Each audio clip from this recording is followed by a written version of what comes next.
Chaque matin, c'est le même rituel. Celui qu'on appelle Bibi va chercher les enfants des 4 établissements primaires et secondaires du quartier. Je veux dire, l'inspection a joué le jeu, donc nous avons pu avoir l'intervenant régulièrement. Les parents étaient motivés, et puis le coach est passionné par ce qu'il fait, il donne envie aux enfants, il a un relationnel exceptionnel. Ainsi, de 6 h du matin à 18 h, les 3 cours du stade Michel Vonnet sont occupés par les Saint-Pierrois. Plus de 1000 futurs squashers tous les ans. En fait, en collaboration avec la mairie, avec les écoles, avec l'inspection académique, on a pu mettre en place plusieurs actions qui nous permettent d'accueillir des jeunes pendant le temps scolaire, pendant la pause méridienne, la pause CADOC à Saint-Pierre, et en action périscolaire, donc en accompagnement éducatif sportif. Déjà, l'intérêt, c'est de faire pratiquer un sport aux jeunes et de faire pratiquer un sport qui est ludique, qui les entraîne tout de suite dans une activité qui en plus permet de dépenser sur des délais très courts,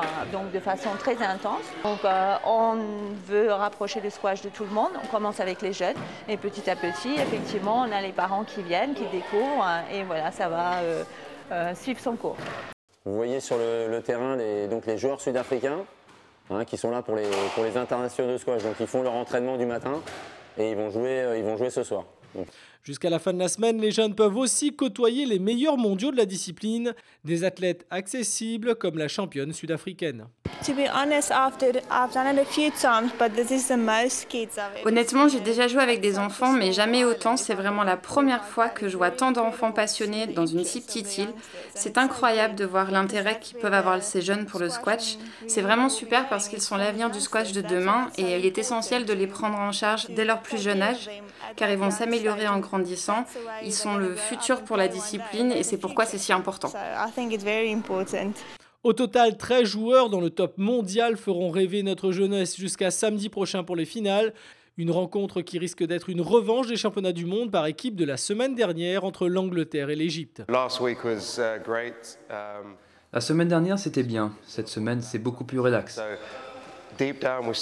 D'un côté, bien entendu, j'espère gagner, mais je souhaite surtout prendre du plaisir et aller en finale. Ce sera moins intense que la semaine dernière, où il y avait beaucoup plus d'émotions, car je jouais pour mon pays. C'était une très belle semaine. Cette semaine, nous pourrons davantage confronter nos jeux respectifs et le public pourra s'amuser. Avec une ambition olympique, le squash a aujourd'hui besoin de telles manifestations pour construire son avenir.